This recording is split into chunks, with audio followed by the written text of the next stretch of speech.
Your car guy here. Today I am actually doing something that's not related to cars. I am putting a battery in a Nintendo Switch. Now I bought a kit that comes with the tools you're gonna need. It actually has a nice little instruction manual as well. And it comes with the new battery. I bought this off of Amazon. It was rated very well.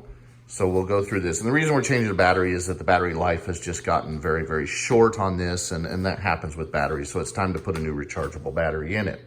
So a couple of things you'll want to do just to first is you make sure you know which tool is which. There's going to be this tool here, the green one, that's actually a 3-pointed screwdriver, basically. Then you have a small screwdriver that comes with it. Basically a guitar pick for helping to pry things. And then this spud, which is used to help pry up the battery. You may also need a hair dryer as well, because the batteries are glued down inside of these in order to keep them from moving around. And it's helpful to heat those when you're pulling them out to help release that glue. So the first thing we're gonna do is we're gonna remove, there are 4 perimeter screws. And these use that 3-pointed green screwdriver. We'll take those 4 out first.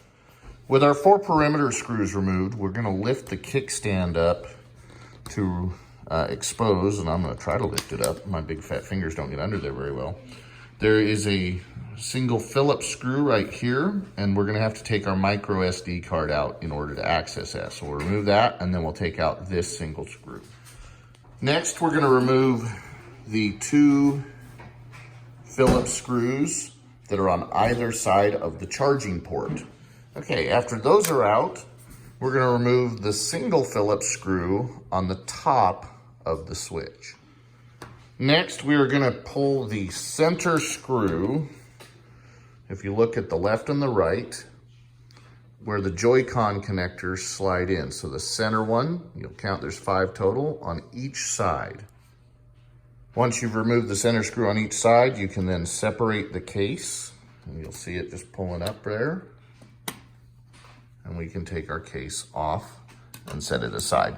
Now, I am a big fan of cleaning out all this dirt that builds up and in this cooling fan as well while we're in here. This will help the unit to run cooler and extend its life. So we'll clean all of that out while we're in here. The next step, we're gonna remove the single Phillips screw right here. This is what is holding down the micro SD board. Once the screw is out, you'll simply lift and very gently pull. And if you're holding it like I am, away from you, and that'll disconnect it from the motherboard right there. See the connector underneath? I'll set that aside.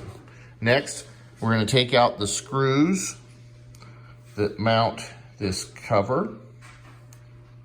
I'll identify all of those for you here. So here, here, here, here, and here. Then you have your one last screw in the center here, right next to the cooling fan. All of your screws removed, you can take and just very gently lift up, and this piece will separate. And that cover is off, and you move it out of your way. Next, we're gonna disconnect the battery connector right here. Okay, this battery connector, the little white connector you see right here, you're gonna just gently pry from underneath it and pry it straight up to disconnect it. You'll see it just comes right out. All right, so once we have our battery disconnected, what we'll do is we're gonna warm it up, and that's gonna heat the glue that's on the bottom side of the battery to allow it to release. And I'm gonna use my heat gun, but a hair dryer will work. And you wanna be careful here. You don't wanna get the battery too hot. These batteries do risk the chance of a explosion or fire if you puncture them or get them overheated. While we're heating, and once we get it warm, we'll take this spud and we will work underneath here to help break the glue loose to get the battery up and out. So we'll be working back and forth underneath there and prying up gently. Again, you don't want to be too forceful with this because you can damage the battery, release toxic gas and acids, and it does have the potential to catch fire. So just be careful with that. and don't get too aggressive as you're removing the battery. So once we've heated and pried enough, we'll then be able to get this to release. You'll see all the stickiness that was holding the battery down. Now when you go back in, you can use a little bit of double-sided tape to help hold the battery securely back in the holder. And really what this is for the impacts when you drop it and such, that your battery's not banging around inside the unit. Even though it's a pretty tight fit, that's what that's for, and also this cushioning on top of the battery. All right. Now we'll just insert our new battery right back in where the old one came out.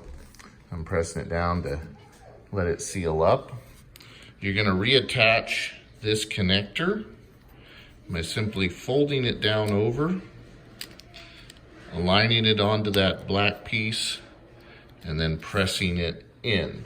Now, before I go any further, I'm going to go ahead and clean this out with my vacuum to get all the dust and debris that's in here. And I see I've got some dog hair for my dogs there as well. So I'm going to clean this with a shop vac first. I'm going to be very careful not to get close to anywhere where all my screws are, because I don't want those to get sucked up. They're very small and they'd be a real pain to find in the vacuum. So I've vacuumed out the inside. Now what I'm going to do next is I'm going to very gently peel off this cushioning on the old battery, and I'm going to put it on the new battery.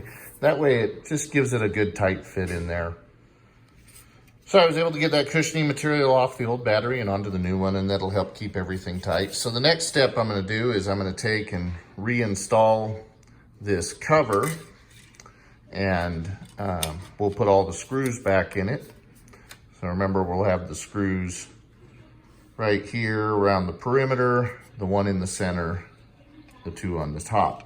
Now, just so in case you get confused on your screws, the silver screws are the ones that are for that cover, and they're actually the same size as the silver screw that also holds down our little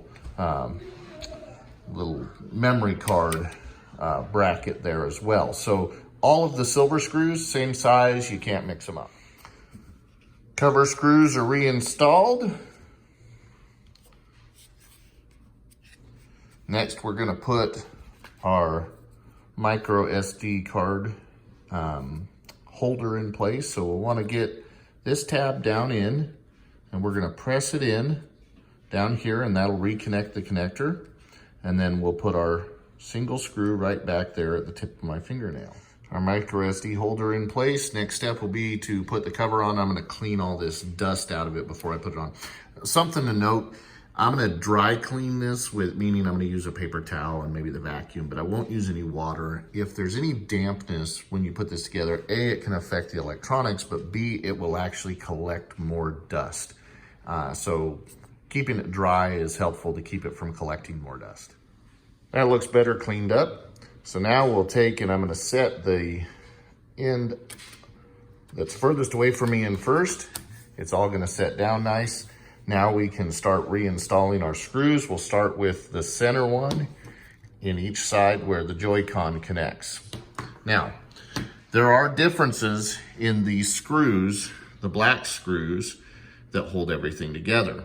So you'll notice that I have separated them. These are the two screws that go where the Joy-Cons go, and you'll notice a broader head and a little bit longer. Then you've got those four, which are the ones that go through the back, meaning the four that mount in these positions are the longer screws. Then I have my smaller screws here, with the one being much smaller than the others. So these three that are slightly longer, these are the screws that go in the top and next to the battery port. So our top screw here, and our two right next to the charging port. And the shortest little black screw is the one that goes underneath the kickstand there in our micro SD compartment. Okay, all of my screws are back in. I'm just gonna reinstall my micro SD card here, and we should be in good shape. We'll just turn it on, make sure that our new battery is working. Usually there'll be enough of a charge in them just from, yep, there we go. It's working just from the shipping. And now my wife can go back to her hours and hours of endless gaming without her switch going dead on her. This is your car guy. Please subscribe to the channel and like and share our videos. Thank you.